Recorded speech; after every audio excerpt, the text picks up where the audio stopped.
riring, bedet-bedet yang kecil ini bisa besar seperti apa, kemudian di penggemukan. Nah, di situ ada teknologi pakannya, teknologi kesehatannya. Kemudian mulai masuk ke di hilirnya, proses pemotongan di RPH seperti apa, kemudian tracingnya atau sapi ini nih asalnya dari mana, itu kan ada teknologinya. Kemudian sampai tentang proses olahannya. Olahannya itu ya tentunya kulinernya ya, misalnya steak, dan jenis sapi-sapi di dunia itu sangat beragam sekali ya. Kita mau bahas misalnya sapi yang paling mahal, mungkin coach pernah dengar ya, namanya sapi Kobe ya, di mana sapi ini memang harus dikasih minum bir, kemudian harus kasih musik-musik yang merdu klasik, kemudian dipijitin sehingga akan menghasilkan kualitas daging, yaitu daging wagyu ya coach ya. Jadi sapi Kobe dagingnya namanya daging wagyu yang mungkin harganya bisa 5 atau 6 kali lipat, bahkan 10 kali lipat dari daging sapi kita, karena memang ada khas marblingnya ini. Nah, itu kan juga bisa seperti itu ya. Memang dari mereka itu ada preferensi sendiri-sendiri, tetapi kita bisa. Dan juga menyangkut misalnya kalau bicara kebijaksanaan pemerintah tentang impor sapi, impor daging, itu juga misalnya ada berita di Kompas misalnya pedagang-pedagang daging di Jabodetabek ada rencana untuk mogok jualan. Nah, itu kita bisa ulas seperti apa sih, kenapa mereka mogok jualan. Nah, kemudian habis itu terus ada keran impor, pemerintah mengeluarkan keran impornya, itu efeknya ke peternak seperti apa. Nah, kita bisa ulas itu loh. Nah, padahal kalau bicara kemampuan kami sebenarnya bukan sebagai seorang sarjana peternakan yang sejak kuliah itu di bidang peternakan. Kami adalah punya pengalaman di bidang engineer, seorang ahli mesin lah gitu kan. Dulu saya pernah belajar atau pernah jadi sales di alat-alat berat yang terbesar di dunia lah, mungkin kenal namanya Caterpillar. Dan kami lama sekali, hampir 15 tahun di sana. Tetapi karena saya ini terus belajar, open mind terus tentang mengikuti perkembangan sapi dan persapian dan daging sapi, akhirnya kami tahu. Jadi sebenarnya puzzle itu bisa ketemu gitu loh. Nah, disitulah akhirnya sumber konten ada di mana-mana begitu loh. Nah, ini demikian kiat kami coach untuk supaya nggak bakalan kering lah namanya konten itu ya. Cuma memang ya kami konten pokoknya bikin konten dan ya tadi ya syukur ternyata cukup lumayan juga viewernya. Ya kadang ada viewernya cuma 2.000, 3.000, tapi kadang ada yang 10.000. Cuma karena kami sifatnya banyak yang evergreen gitu, maka ya dengan berjalannya waktu tiba-tiba loh kok udah ada yang nembus sampai 100.000, ada yang 200 itu. Padahal kami nggak pernah ngamati. Nah, karena tadi tutorial evergreen tadi. Nah, mungkin salah satu trik yang tadi yang kosmetik bisa juga kan tutorial bagaimana cara ya inilah di bidang kosmetik lah, saya sendiri kurang tahu lah. Tentu di situ bisa buat tutorial. Saya yakin akan banyak itu ini yang peminatnya. Oke. Baik, demikian Pak. Yang saya dapat dari Pak Edi ini adalah memang Pak Edi ini meskipun kerjaannya yang lain nggak ada hubungan ya, misalnya kayak dulu kan sales dari alat berat, sendiri juga punya kesenangan masing-masing, tapi memang passionnya tuh besar ya di sapi ini, makanya paham banget dari hulu sampai hilir. Nah, makanya saya suka saya pertama kali kalau ngomong sama teman-teman ya kan, ketika kita training atau lain sebagainya, itu nomor satu tuh definitely adalah passion ya. Jadi passion itu kayak apa sih ya? Passion itu kayak sesuatu yang setiap hari tuh menuhin otakmu gitu ya. Dan kalau kamu kerja itu dibayar nggak dibayar pun kamu nggak masalah. Bahkan kamu bayar pun nggak ada masalah gitu, ya kan? Nah, itu yang ada di otakmu setiap kali, ya kan? Itu yang kamu bisa jadiin konten. Karena kenapa? Kamu nggak mungkin kehabisan konten di bagian situ. Ya, oke, kita lihat dulu nih, ada teman-teman yang udah mulai nanya nih. Oh, ini ada Diana. Salam kenal. Halo Diana dari Surabaya, channel Surabaya Cambridge School. Diana mau nanya nih ya. Kumpulin Pak Edi kumpulin konten itu berapa lama Pak awalnya? Atau ada satu konten langsung upload? Jadi istilahnya bikin konten upload, apa dikumpulin dulu berapa banyak baru diupload? Gimana Pak? Silakan. Jadi kami misalnya berkunjung di salah satu tempat ya, atau ada acara gitu ya. Nah di situ paling enggak sudah ada rencana dalam pikiran apa saja yang nanti akan saya liput ya, kegiatan apa saja di situ. Memang kadang memenuhi rencana, kadang juga meleset, namanya rencana kan. Tetapi minimal sudah ada gambaran. Misalnya saya nanti meliput suatu kegiatan ke sana, saya punya target misalnya 2, 3 atau 4 konten. Misalnya kita terakhir saya berkunjung ke namanya bengkel sapi ya, itu di daerah Sleman, Yogyakarta, di mana bengkel sapi ini sapi kurus bisa jadi gemuk, sapi rusak jadi bisa sehat dan bisa beranak. Nah kebetulan yang menciptakannya adalah Profesor Ali Agus. Nah di situ dia adalah profesor dari Gajah Mada yang melakukan uji coba. Nah di situ saya datang ke sana sudah ada rencana, karena apa? Beliau sudah bikin beberapa video. Nah disitulah video itu saya kumpulkan, kemudian dari sumber-sumber lain yang berkaitan dengan itu saya kumpul, kemudian saya analisa kira-kira angle mana yang bisa saya dapatkan. Nah akhirnya terus kami awalnya interview beliau, kemudian kami melihat koleksi sapinya. Memang koleksi sapinya sangat unik ya, mungkin teman-teman mengenal namanya sapi Belgian Blue, yaitu sapi double muscle gitu ya, atau prototan ganda lah ya. Jadi kayak mungkin mirip-mirip kayak Aderai lah gitulah ininya. Serius ya? Ada betul gitu. Nanti itu cuma dilihat di Instagram doang, ternyata bener ada ya? Iya, itu ada nama Belgian Blue, memang berasal dari negeri Belgia. Nah, beliau itu mengawin silangkan antara sapi Belgian Blue yang double muscle, kemudian dengan sapi Kobe, yaitu double marblingnya, maksudnya lemaknya di dalam ini, yaitu sapi wagyu tadi, daging wagyu yang hasil itu, karena apa? Kualitas dagingnya bagus, kemudian tadi double muscle. Kemudian satunya adalah sapi jenis Brahman. Sapi Brahman itu sapi yang berasal dari India, di mana itu sangat sayang terhadap anak-anaknya. Jadi kalau indukan ini dia sangat melindungi, sangat ini ya, kalau dikembangbiakan ini sangat baik lah, produktif. Sehingga di Australia dikenal dengan namanya Brahman Cross ya, karena di-crosskan dengan berbagai macam. Nah di Jogja ini dia crosskan antara 3 tadi, yang memiliki perototan ganda, kualitas daging yang bagus, dan kalau beranak ini bisa lebih produktif, lebih banyak lah ininya menghasilkan anaknya. Sehingga nah di situ kami akan lihat seperti apa. Oh ternyata memang benar, walau nggak sempurna seperti double muscle-nya Belgian Blue, tetapi masih kelihatan otot-otot udah keluar. Ini salah satu. Nah ini kami liput di sana. Kemudian juga beliau ada jenis sapi yang murni, misalnya sapi Belgian Blue murni ya, karena memang dia dapat embrio dari temannya profesor di Belgia sana. Nah itu ya. Kemudian memang menghasilkan pejantan yang ini ya, Belgian Blue yang murni. Nah di situ kami liput, sehingga di situ dimungkinkan saya mendapat bukan cuma 1, 2, bisa 4, 5 atau 6, bahkan bisa sampai 10. Jadi seharian ini kita sangat ya berhubung punya passion kuat, nggak merasa capek.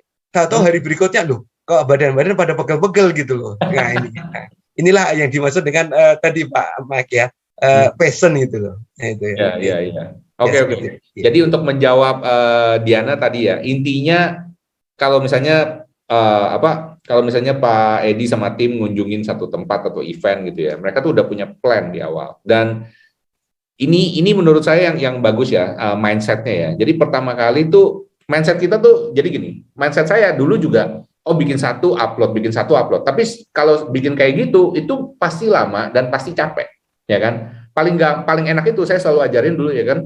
Kamu 1 minggu sekali syuting on one set. Kalau bisa syuting sebanyak-banyaknya, jangan rugi. Apalagi kalau event. Saya dengar dari Pak Edi, satu event itu bisa jadi 10 konten, wah luar biasa saya bilang. Nah, cuma ya Pak ya, memang ya, itu bukan berarti istilahnya kamu datang, misalnya kamu jalan-jalan ya kan, kamu jujur sih kalau misalnya kita bikin konten begitu ya, itu nggak bisa nikmatin sih, karena fokusnya kita lebih bikin konten, betul ya Pak ya jadinya ya? Iya, jadi datang itu udah kayak reporter, udah mikirnya oke, gue mau bikin konten gitu kan, nggak bisa fokus. Kalau misalnya Anda jalan-jalan atau makan ya mungkin nggak fokus gitu, karena fokusnya memang bikin konten, jadi memang hasrat awalnya tujuannya memang bikin konten gitu ya Pak ya? Iya, ya ibaratnya seperti kayak reporter ya. Misalnya diibaratkan kita meliput suatu adanya kecelakaan gitu loh. Nah, orang pasti akan melihat kecelakaan ini. Nah, kita sebagai reporter atau kameramen pasti akan melihat angle-nya. Ini bagaimana kondisi kendaraannya, kemudian bagaimana kondisi yang kecelakaannya. Itu kan nggak dilihat oleh orang konten kreator. Nah, ibarat seperti itu. Jadi kita nggak bisa menikmati kondisi itu, tapi kita justru bagaimana melaporkan tentang itu. Yang ibaratnya orang lain itu nggak pikirannya nggak sampai ke sana, tapi kita sudah harus memahami itu gitu loh. Jadi karena itulah memang yang dicari informasi oleh orang yang di sisi itu gitu loh. Nah, itu, kembali lagi kita bisa nggak bisa akhirnya belajar tentang masalah jurnalis apabila memang konten-kontennya kaitannya dengan itu. Ya, dan itu juga kita nggak bisa memaksakan harus misalnya 8 menit gitu kan ya. 2-3 menit nggak masalah ya gitu. Yang penting kan ada konten dan konten itu berusaha berkualitas. Apalagi misalnya saya sekilas mengikuti misalnya perang Rusia Ukraina ini. Ini ternyata juga cuma 2-3 menit dari channel-channel yang cukup dikenal gitu loh. Ya, padahal cuma video dan cuma tulisan-tulisan. Kadang ada dubbingnya gitu loh. Tapi itu ternyata viewernya ada yang 10.000, 20, bahkan ada yang sampai di atas 100.000. Padahal baru 1-2 hari gitu ya. Ini kan salah satu sebenarnya peluang gitu loh. Jadi konten ada di mana-mana, bisa kok gitu. Demikian Pak Ameng. Oke, thank you Pak Edi. Nah, ini ada yang nanya lagi, coba lihat. Endang Fitri, apakah viewer YouTube Sapi Bagus sebagian besar penggemar atau fans dari Pak Edi dari Sapi Bagusnya yang berhubungan dengan bisnis sapi, atau maksudnya yang nonton itu adalah memang orang yang khusus demen sama sapi doang atau orangnya beragam? Nah, mungkin bisa dijawab Pak Edi. Ya, memang karena kami awalnya memang bangun ini bertujuan untuk mengenalkan bisnis kami, artinya tujuan goal kami adalah jualan produk gitu loh. Maka kami disitulah kesempatan untuk mengenalkan produk. Jadi artinya kalau kita jualan di marketplace itu kan kayak Shopee atau Tokopedia itu kan apa yang dicari? Pasti perbandingan harga. Tetapi kalau kita menjelaskan ke peternak-peternak kita misalnya ya, bahwa peternak Anda itu bermasalah, misalnya masalah tentang cacingan, bahwa setiap sapi itu kemungkinan besar akan terjangkit namanya cacingan. Karena apa? Setiap hari makan rumput. Kalau makan rumput berarti apa? Di situ ada telur-telur cacing. Nah, kalau selama 3 bulan nggak dikasih obat cacing atau intervalnya, maka ya pasti cacing akan berkembang baik di rumennya maupun berkembang di hatinya. Nah, kalau hati kayak gitu kan otomatis kita kasih pakan banyak pun juga tetap nggak bisa berkembang. Nah, kurus terus kan seperti itu. Nah, berarti apa? Kita ini membuat channel itu menyatakan bahwa Anda itu banyak masalah gitu loh. Nah, masalah itu kita jelasin, nah adalah solusinya seperti ini. Nah, misalnya kita punya produk ya, kita jelasin apabila berminat untuk menyelesaikan solusinya seperti yang disampaikan, yaitu berupa obat cacing yang intervalnya ini ya, ada beberapa merek, silahkan memilih merek-merek seperti itu. Jadi intinya kita itu bisa menyampaikan kondisi-kondisi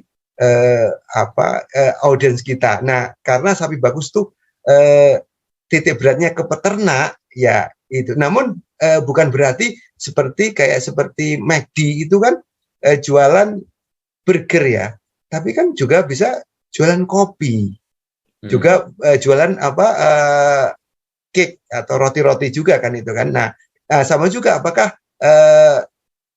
komunitas sapi bagus ini berupa peternak berarti kan menjual pakan, kesehatan sama pelatihan, tetapi apakah nggak boleh menjual sapi? Karena kan yang memproduksi sapi kan peternak-peternak. Ya, sah-sah aja kita boleh menjual sapi, apalagi saat korban.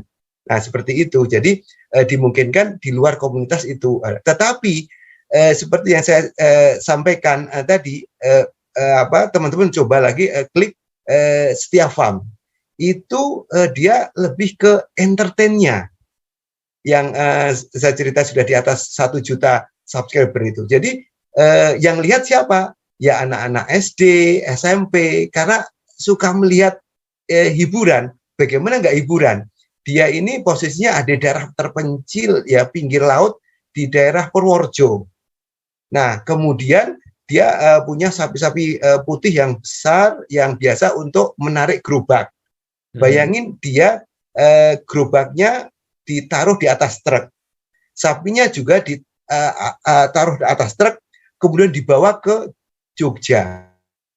Di Malioboro diturunin, kemudian dipasang, diinstal. Nah, jalan lewat Malioboro. Jadi gerobaknya itu beragam ornamennya. Kemudian juga dia punya drone-nya. Nah, jadi apa? Ya, jadi benar-benar entertain gitu loh. Nah, ini dan juga ada yang lain yang unik. Misalnya dia sengaja ngumpulin beberapa ekor sapi untuk narik bus yang mogok.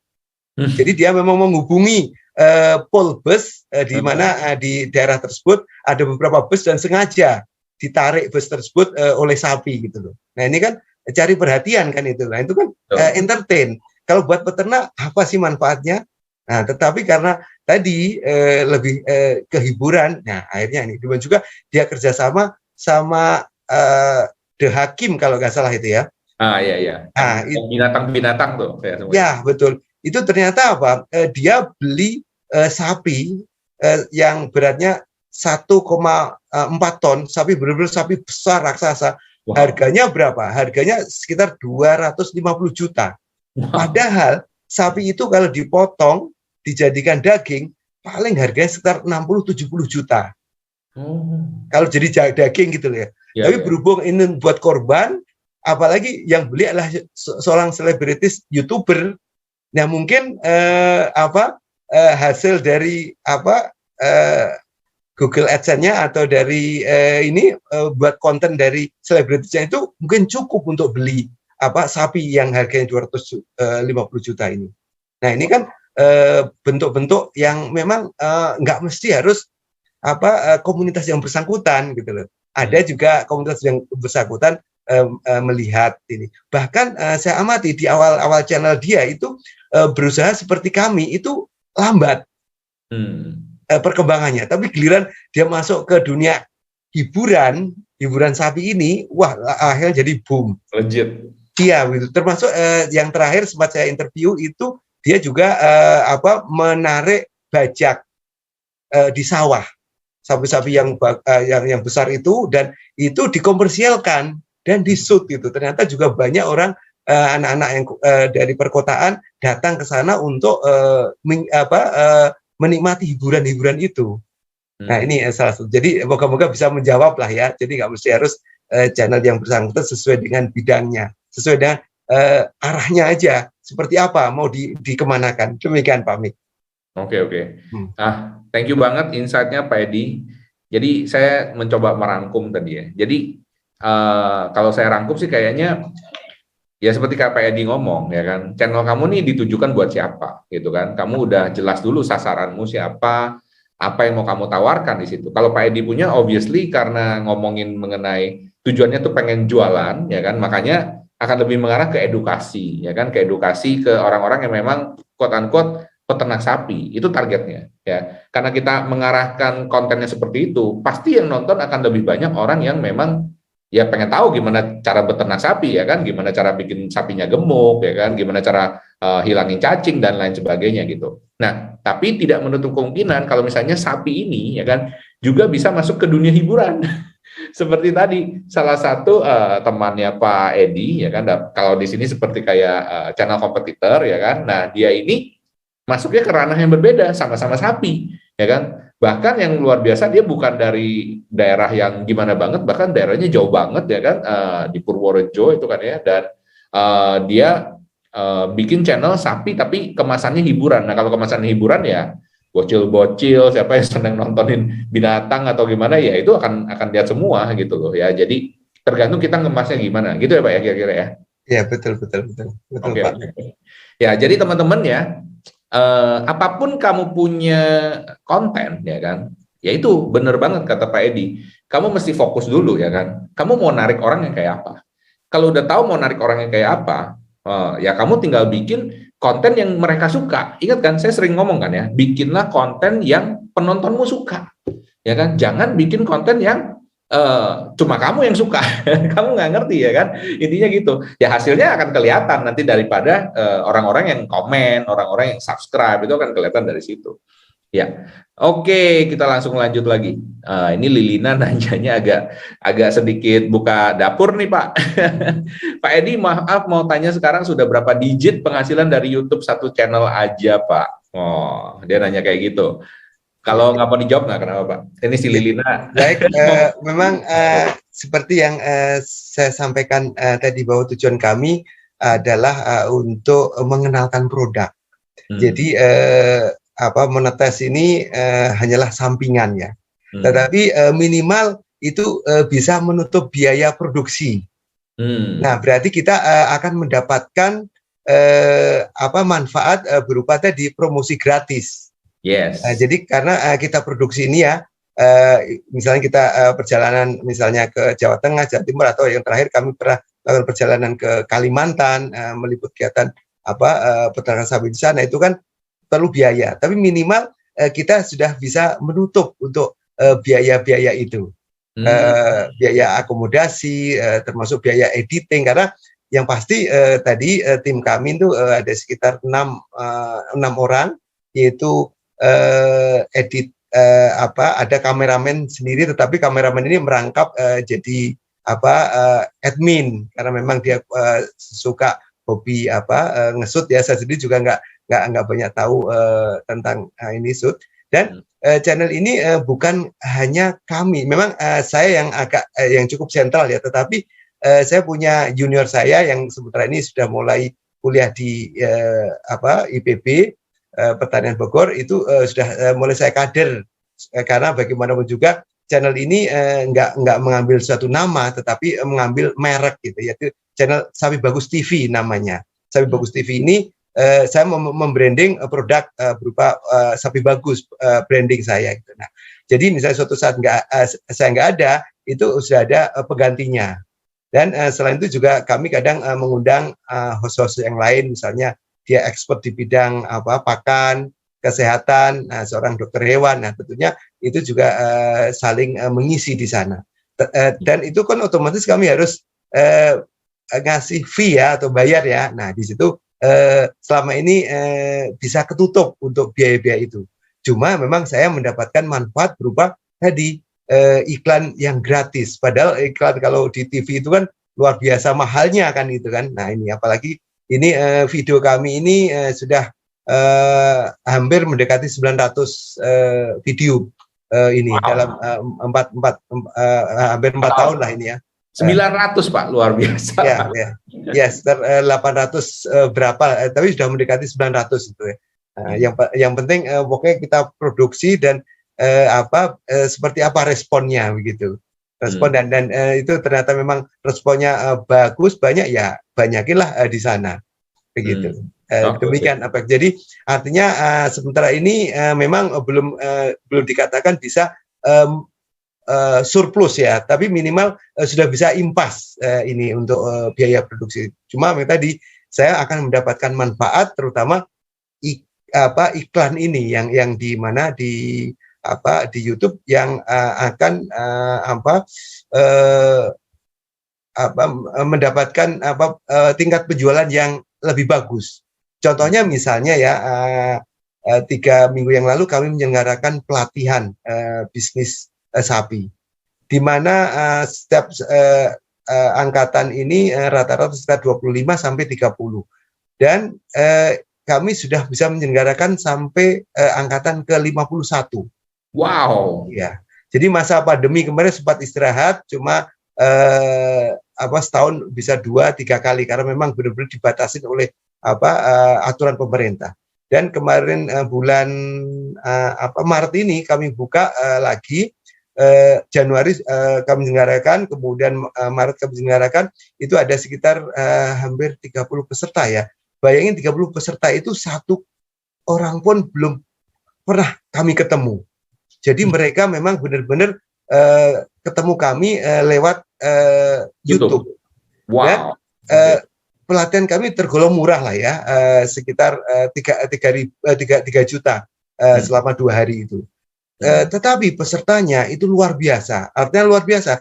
Kemarin ada 3 orang peserta dari Papua. Papua ini kebetulan memang orang pendatang, tetapi dia berbisnis sapi dan bisnis lain di Papua. Bayangin untuk Papua Jakarta itu mungkin akomodasi, tiket dan hotel dan lain sebagainya mungkin lebih dari 10 juta satu orang. Tapi karena kepingin minatnya besar untuk mengetahui bagaimana bisnis pelatihan, ya akhirnya mereka datang. Nah, juga ada dari teman-teman yang dari Kalimantan, Sulawesi, bahkan dari Sumatera bagian ujung, Banda Aceh itu pun ada cukup banyak lah teman-teman yang menyebar, dan itu memang mereka kenal adalah dari YouTube. Berarti kita mendapatkan manfaat. Padahal mungkin Pak Mike beberapa kali menyelenggarakan pelatihan lah ya, paham lah ya berapa sih harga pokok pelatihan itu. Karena kan jasa ya, jadi kan sedikit lah ininya biayanya, tetapi margin kita sangat longgar. Nah disitulah ya kalau dikatakan kompensasi dari Google AdSense ya di situ juga. Belum lagi misalnya produk yang lain, misalnya produk pakan, obat-obatan, itu kan kalau dibuat kalkulasi margin kan cukup bagus karena kami ini bekerja sama dengan beberapa perusahaan pabrikan farmasi. Jadi saya mengenalkan produk itu. Jadi saya datengin. Jadi saya mengenalkan produk dia itu gratis, tidak bayar. Nah, tetapi saya kan dapat konten dan saya dapat keistimewaan berupa produk dia yang dijual ke kami itu dapat diskon yang lebih banyak begitu. Bahkan yang terakhir sekitar seminggu yang lalu saya juga nggak ngira diundang oleh perusahaan global, namanya mungkin agak asing ya, namanya Bearcat. Bearcat ini adalah perusahaan yang memproduksi kawat, pagar kawat, baja, dan juga memproduksi kawat-kawat untuk ban mobil. Dan dia adalah market leader dan berpusat di Belgia, dan pabriknya ada sekitar hampir lebih dari 100 pabrik seluruh dunia. Di Indonesia ada 2 pabrik yang luasnya sekitar hampir 20 hektar. Ngundang saya untuk meliput supaya meliput di pabrik dia. Gara-gara waktu ada pameran produk dia di pameran peternakan itu kan dipakai untuk kawat, misalnya peternakan kambing maupun sapi yang model sapinya dilepas atau model ranch gitu atau pastoral. Nah di situ dia memamerkan itu dan saya meliput di situ. Ternyata dia agak kaget. Kenapa? Viewernya itu lumayan tinggi. Kalau dikatakan di atas 10.000, padahal dia bikin itu dia itu 1.000 aja sudah susah. Tapi ini baru berapa hari kok sudah di atas 10.000. Akhirnya kami diundang di sana. Nah kesempatan itu kami untuk meliput sampai masuk yang boleh dikata cukup rahasia lah ya. Cuma memang dia, Pak ini nggak boleh diliput, ini silahkan liput. Dan dia menjelaskan secara detail. Nah, memang kami boleh kata belum dibayar lah ya, tetapi kami berkesempatan mendapat konten dan saya mendapatkan bisa menjual produk dia dengan tambahan misalnya diskon yang spesial gitu. Dan namanya online kan sah-sah aja kan, kita nggak punya pabrik ya, kita bisa menawarkan produk itu dan ternyata kalau memang deal ya sudah, karena spesifikasi jelas, harga jelas, udah dari pabriknya sudah langsung kita bisa kirim ke pihak pembeli. Nah, inilah salah satu dan bukan hanya, ada beberapa produk yang lain, terutama produk farmasi yang mengundang kami untuk mengenalkan ini. Jadi semuanya bisa lah ini, asal kita mau semangat atau passion di bidang itu gitu. Demikian Pak Mike, Pak Coach. Terima kasih Pak Edi ya. Jadi ini mengingatkan saya ya, ketika saya baru sekitar sama seperti Pak Edi, kurang lebih 200-an ribu itu, jujur memang kalau secara AdSense itu gede-gede banget guys. Mungkin seperti Pak Edi sama ya, itu cukup untuk bayar pegawai produksi, apalagi Pak Edi pegawainya cukup banyak, lebih banyak daripada saya waktu itu ya. Dan juga Pak Edi ada travel ya kan, ada macam-macam ya, itu kan perlu produksi, perlu bayar ya. Definitely untuk bayar itu mestinya cukup ya kan, mestinya udah cukup, dan mungkin ada lebih tapi meskipun nggak terlalu signifikan gitu ya. Nah, cuman teman-teman ya, dari sini yang kita bisa lihat adalah Pak Edi persis banget seperti saya. Makanya saya di awal itu saya ngomong ya kan, bahwa jangan lihat dulu duit AdSense yang wow atau gimana, karena kalau kamu ngarepin duit AdSense yang gede banget, kamu pasti kecewa mungkin di depan ya kan. Tapi memang saya mau kasih tahu nih, sekarang ini udah hampir mau 1 juta, saya 800.000 subscribers. Memang sekarang AdSense-nya tuh signifikan, teman-teman. Ya, signifikan, oke. Yang saya bilang bisa cicil 2 rumah ya kan, bahkan kadang-kadang lebih banyak gitu, teman-teman ya. Jadi itu saya bilang akan terjadi kepada kalian juga ya kan, kalau kalian memang ikutin, tapi memang nggak langsung. Nah, selama nggak langsung itu, Pak Edi persis seperti saya ngelihat ini sebagai kayak sarana promosi, ya kan, sarana promosi. Jadi saya ngelihat itu Pak, saya dulu juga nggak kepikiran gitu ya, tapi begitu saya ngitung Pak, saya ngitung kan, saya kasih perhitungan waktu itu kan ya. Jadi kalau di iklan di Facebook, kita untuk bisa tayang, bukan tayang sih, bukan dinyalain, cuma dilewat doang impresi, 1000 impresi $7. Jadi kalau Pak Edi sekarang udah dapat total berapa juta views Pak? Di atas 25 juta. Di atas 25 juta ya kan, berarti 25 juta berarti 25.000 dikali dengan $7.19, itu adalah uang iklan yang kita hemat selama berapa tahun itu. Bayangkan coba, itu daripada duit itu dikasih ke Facebook, dikasih kemana, lah ini kita bangun branding, semuanya dibayarin gratis, dan yang luar biasanya video-video ini evergreen. Maksudnya apa? Kita bikin 3 tahun lalu, 4 tahun lalu, tetap ada yang nonton sampai hari ini tetap tayang iklan gitu. Ya gitu ya Pak ya. Dan satu lagi menurut saya yang teman-teman perlu perhatiin juga, seperti tadi testimoninya Pak Edi juga. Pak Edi bilang dia diundang dengan perusahaan A, perusahaan B, perusahaan C kayak gitu ya, dan bahkan ngebuka banyak sekali peluang-peluang baru yang tadinya kalau nggak ada YouTube itu nggak mungkin ada gitu loh. Karena ada YouTube, kita ada 100.000, 200.000 subscribers, apalagi nanti kalau misalnya gede 1 juta subscribers, itu orang ngelihat kita pasti beda. Betul ya Pak ya? Betul. Nah itu karena trust-nya tuh tinggi. Ya kita suka nggak suka, ya quote unquote akan jadi influencer gitu loh ya. Meskipun kita bukan influencer gimana gitu kan. Kita nggak main film atau apa, ya cuma di YouTube, dan cuma di bagian itu, apalagi Pak Edi di bagian sapi doang. Tapi Pak Edi jadi selebriti di dunia peternakan sapi gitu kan. Kalau ngomong gitu, dan bayangkan coba ya, kalau misalnya bisnisnya dia ada hubungannya dengan peternakan sapi dan lain sebagainya, ya dia pasti mau berhubungan gitu kan ya. Jadi itu akan ngebuka banyak banget pintu-pintu baru. Kayak saya juga, saya sering sharing ya kan, saya tuh sampai kaget waktu itu kan, saya diajak untuk bawa acara di HSBC, bayangin, disandingkan dengan Ivan Gunawan waktu itu, terus kemudian masuk Net TV ya kan. Saya juga dari mana gitu, saya nggak pernah kepikiran gitu kan ya. Terus diundang di Kumparan, di Detik ya kan, kemarin terakhir jadi Shopee Mentor Seller ya kan. Wah, saya bilang luar biasa. Ini nggak bisa terjadi guys kalau misalnya kita nggak nggak ada corong ya kan, mau di manapun juga. Dan paling the best itu memang di YouTube. Kalian bisa terkenal di Instagram atau di media-media lain gitu ya, tapi terkenal di Instagram sama terkenal di YouTube bobotnya lain gitu Pak. Karena di Instagram hari ini kamu post, besok nggak ada yang lihat, nggak ada yang inget. Tapi kalau di YouTube, kamu hari ini post 3 tahun lagi masih ada yang nonton. Ceritanya beda gitu loh. Ya, jadi teman-teman saya harapin sih bisa semangat terus gitu ya, bisa ketularan semangatnya kita ya Pak ya. Iya, betul. Terus gitu. Jadi intinya ya mesti mulai dan mesti jalani, nggak boleh stop. Pak Edi 900 video, bayangkan, saya baru tahu sekarang. Saya nggak nyampe segitu Pak. Jadi luar biasa. Oke, ini ada tanya lagi nih, Ilina lagi nih, Lilina lagi. Pak Edi belajar pemasarannya bisa sharing juga nggak? Maksudnya apa nih Lilina? Pemasaran sapinya maksudnya? Sharing apanya? Apanya yang di-sharing nih? Halo, Lilina?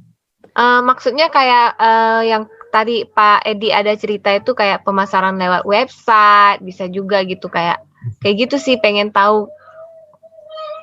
Maksudnya kalau kamu punya produk, pasarinnya juga bukan cuma lewat YouTube gitu ya, ada lewat website juga gitu ya. Maksudnya Pak Edi juga melakukan seperti itu ya maksudnya. Silakan dijawab Pak Edi. Baik, ya sebelum kami buat channel YouTube, memang awalnya kami bikin blog ya, blog gratisan ya.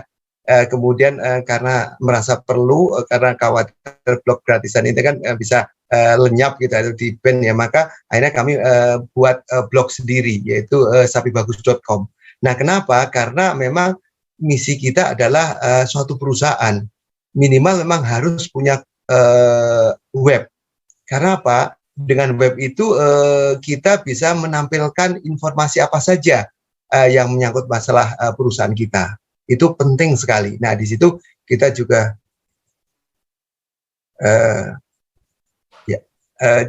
halo, jelas Pak Mike ya? Jelas. Oke. Silakan Pak. Jadi dengan web tersebut, maka kita bisa menyampaikan informasi apa saja yang menyangkut supaya produk kita dikenal, itu dengan web. Dan web itu adalah milik kita, properti kita, karena memang kita harus beli hosting, harus beli domain. Nah, inilah dan tiap tahun memang harus kita bayar atau perpanjang, karena itu memang di bawah kendali kita. Ya, sebagai contoh, seperti apa Tokopedia atau Gojek itu kan web ya Pak Mike ya, yang berbasis web, di mana itu memang untuk aplikasi jual beli, untuk aplikasi portal berita dan e-commerce dan sebagainya. Itu memang sangat perlu dan harus punya gitu loh, karena memang itu di bawah kendali kita. Beda misalnya kita di YouTube itu kan siapa tahu ya namanya ya bisa juga di ban atau di ini namanya kan kita nggak tahu ya, tiba-tiba ada perubahan yang menyangkut kejaksanaan suatu negara, atau ini kayak misalnya kayak di Rusia seperti itu kan, YouTube-nya mungkin udah nggak kelihatan kali ya, ya kan, berarti YouTuber di Rusia akan menangis itu loh, gara-gara seperti ini. Nah ini maka supaya kita tetap masih jualan ya harus punya ini web tersebut. Nah ini salah satu mengenalkan pemasaran. Nah di situ juga trik-trik pemasaran, yaitu mungkin di online kan sangat beda dengan, ya sebenarnya sama dengan offline ya, di mana kita harus nyebar brosur, kemudian kita harus mengajak orang dari jalanan masuk ke warung kita atau toko kita. Demikian juga di online juga gitu kan, bagaimana dari media sosial atau dari YouTube kemudian masuk ke WA atau masuk ke funnel kita di web. Nah di situ kan teknik-teknik itu juga banyak sekali dibahas di tutorial internet marketing. Saya yakin teman-teman paham lah di situ, karena saya juga banyak belajar tentang itu, trik-trik bagaimana memasarkan di online, yaitu ya nggak ada pilihan lain kecuali konten. Kalau nggak ada konten, terus kita mau mengenalkan produk kita lewat apa? Nggak mungkin istilahnya dengan perasaan, ya kan? Harus dengan konten, dengan membuat konten inilah supaya orang datang atau ada traffic. Nah, konten itu kan nggak mesti harus YouTube, bisa juga lewat Instagram, lewat tulisan atau infografis atau juga banyak hal lah ya, atau foto-foto juga tergolong sebagai konten kan. Nah inilah. Jadi YouTube memang saya melihat tingkat kesulitannya memang paling tinggi menurut pendapat saya. Tolong kalau memang itu salah, dikoreksi ya jika dibanding dengan yang lain ya. Karena apabila kita menguasai YouTube, kok yang lain tuh sebenarnya bisa ngikut. Karena misalnya ada konten di YouTube tentang kita bikin konten, maka tinggal kita menyalin dalam bentuk tulisan dan foto, langsung masuk kita blog kita atau di web kita. Nah ini dan dengan ada tulisan web kita kan siapa tahu ada pencarian tentang produk-produk yang berkaitan dengan itu, maka SEO-nya dan akan orang akan dapat informasi itu, dan channel YouTube kita juga kita tampilkan di web itu. Nah otomatis ini penjelasan apa sih? Oh ternyata yang dijelaskan yang ada di tulisan ini ada di YouTube-nya. Nah demikian Pak Mek ya, salah satu trik di sisi pemasaran. Oke. Thank you banget Pak. Mungkin saya rasa saya ngerti kenapa Lilina nanya, karena dia mau jualan bulu mata palsu dia. Setuju, bener. Itu bener perlu. banget. Jadi aku tanya itu tuh. Terus Iya. Pak Edi boleh tanya lagi, itu tadi kan ada sempat bilang menurut Pak Edi itu kan tingkat kesulitan paling tinggi menurut Pak Edi itu YouTube ya dibandingkan Instagram, TikTok atau yang lainnya. Kenapa menurut Pak Edi itu di YouTube itu tingkat kesulitannya lebih tinggi? Apa tingkat kesulitan yang menurut Pak Edi tinggi itu dari faktor apa gitu loh Pak Edi? Jadi saya ingat orang tajir Indonesia, mungkin kenal ya, namanya Khairul Tanjung. Dia bilang, saya mendirikan stasiun TV ini perlu dana puluhan miliar. Tapi hari sekarang ini cukup dengan 5 juta sudah bisa mendirikan stasiun TV, yaitu di YouTube. Nah, berarti YouTube itu adalah bentuk dari stasiun TV. Berarti di situ tuh kan ada seorang ahli kameramen, kemudian ada konten kreatornya, kemudian ada yang menulis skripnya atau narasinya. Nah, kemudian di situ ada editornya, ada dubbingnya, dan harus ada adminnya yang dia akan rutin mengupload jam berapa, kemudian pakai tubadinya atau mungkin pakai SEO-nya. Nah itu adalah orang-orang tersini. Nah disitulah yang dimaksud dengan tingkat kesulitan. Nah kalau kita ingin mendapatkan hasil yang berkualitas gitu loh. Nah padahal misalnya sebagai contoh, kita mau mengesut aja, seperti kemarin saya sekilas lihat ada yang sedang bikin sinetron, itu bagaimana seorang kameramen, kemudian seorang lightingnya, kemudian juga yang menyiapkan logistiknya, kemudian make up artisnya. Ini kan menunjukkan disitulah tingkat kesulitan kualitasnya gitu loh. Memang kita nggak sampai segitu ya. Yang penting konten dalamnya tersebut sesuai dengan harapan dari penontonnya gitu. Jadi nggak mesti harus sesempurna itu, tetapi inilah salah satu. Cuma memang konsekuensinya kalau tidak ingin sekualitas itu, harus kualitas konten, isi kontennya itu harus berkualitas, yaitu dengan interview atau dengan podcast itu kan hanya wajah, tetapi kan dia sebagai seorang pakar, narasumber yang ini ya. Misalnya salah satu misalnya ya, mungkin ada sebagian yang kenal namanya Rafli Harun. Itu adalah mungkin sudah mendekati 2 juta subscriber, padahal baru genap 2 tahun, tapi sudah 2 juta. Ya karena apa? Salah satu faktor memang dia pakar di bidangnya itu, kemudian dia mengulas hal-hal yang aktual, dan biaya videonya sangat murah karena cukup dengan wajah dia ngomong, mengulas berita, karena dia memiliki kepakaran di bidang itu, ya banyak orang-orang yang ini melihat gitu loh, nggak perlu biaya-biaya mahal gitu loh. Tetapi kan kalau kita menuju sana kan kita perlu usaha minimal menguasai di bidang itu. Jadi misalnya apa Lelia ini ini memang harus belajar tentang kecantikan atau kosmetik benar-benar diposisikan sebagai yang expert. Itu maka dengan sederhana pun akan gampang ini.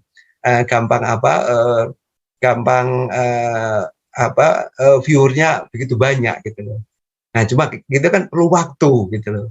Nah, itu. Ini salah satu yang mungkin saya sampaikan. Karena apa? Selama ini cukup efektif, walau kadang di awal-awal tuh kualitasnya jelek sekali, baik kameranya, karena kami awalnya tidak seperti punya kamera yang sekarang ini, tapi dulu dari HP aja. Dari itu, tetapi kan kita mencoba meningkatkan kualitas, dan juga dulunya kami pakai recorder yang dipegang kemana-mana, pakai ini ya, pakai baterai itu. Sekarang terus kami pakai yang clip on itu untuk sisi ininya kepraktisannya.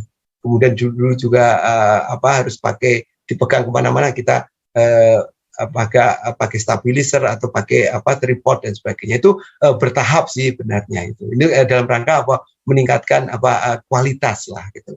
Kualitas konten maupun kualitas videonya.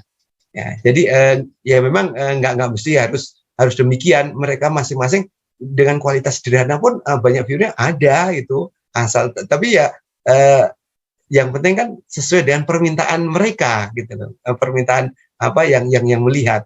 Demikian Mbak Lilia, ini jawaban saya. Makasih. Kembali mari. Oke, thank you semuanya. Ini nggak berasa udah sekitar 8:30. Nah, saya thank you dulu sama Pak Edi ya. Habis ini kita mau Creator Connect, jadi kita akan bagi-bagi teman-teman ke dalam kamar-kamar yang lebih kecil, ya kan, break room, ya kan. Di sini Anda mungkin berapa ini ya, bertujuh ya kan, berlapan gitu ya, atau berenam ya kan. Nanti kalian kenalan satu sama lain ya. Hopefully kalian bisa silaturahmi ya kan, kenalan nama saya siapa, kota dari mana ya kan, seperti dan sharing aja gitu ya, kamu ngerjain apa gitu ya. Jadi intinya cuma kenalan doang ya. Saya kasih waktu mungkin sekitar ya 10 menit gitu ya, 10-15 menit ya kan. Nanti saya akan keliling ya kan, dan saya akan lihat-lihat. Semoga bisa lebih kenal satu sama lain gitu ya. Dan kalau mungkin ada yang mau sharing tadi mengenai apa yang Pak Edi ngomongin ya kan, contohnya misalnya kayak masalah bikin konten ya kan, mungkin kalian bisa sharing pengalaman kalian sendiri nanti sesudah kenalan semua ya kan. Jangan begitu kenalan kamu langsung sharing, yang lain nggak ada kesempatan kenalan nih. Jadi semua kenalan dulu, terus mungkin ada satu yang mau sharing mengenai gaya kalian bikin konten ya. Coba sharing ya, maksudnya kalian bikin konten tuh kayak gimana gitu ya. Nah itu mungkin akan berguna buat teman-teman lain. Karena saya percaya banget sih, ketika kita sharing, kita actually yang mendapatkan manfaatnya gitu. Karena pada saat sharing kita mengukuhkan apa yang kita dapat gitu loh. Dan itu yang akan istilahnya itu yang akan nancep terus gitu ya. Oke ya teman-teman ya. Oke Pak Edi ya. Kita break dulu sebentar ya. Oke. Siap. Alright, kita akan open all room, silakan teman-teman masuk. Nanti saya akan ikutan. Silakan join teman-teman. Iya.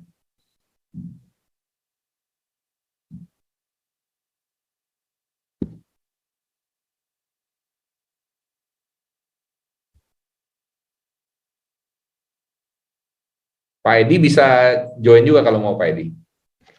Di room 1 tuh Pak Edi. Bisa nggak Pak Edi? Diklik. Nah.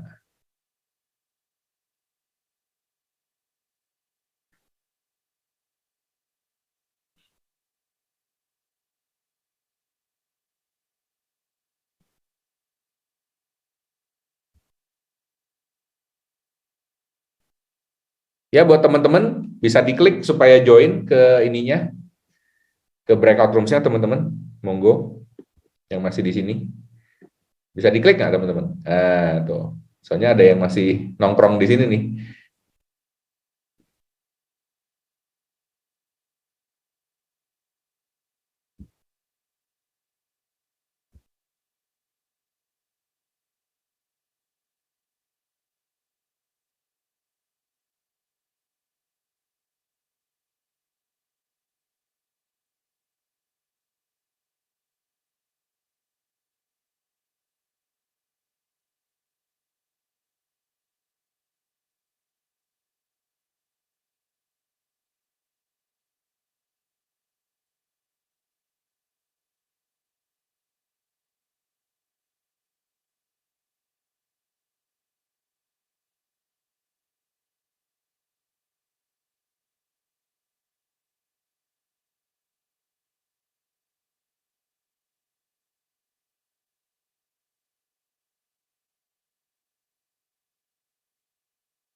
skripsi itu yang banyak butuh itu ya. Jadi lebih bahas ke research ya. Akhirnya saya coba naik ke niche yang lebih besar ya. Kemarin saya sempat bahas yang itu, sempat tentang vaksin, vaksin strain baru, virus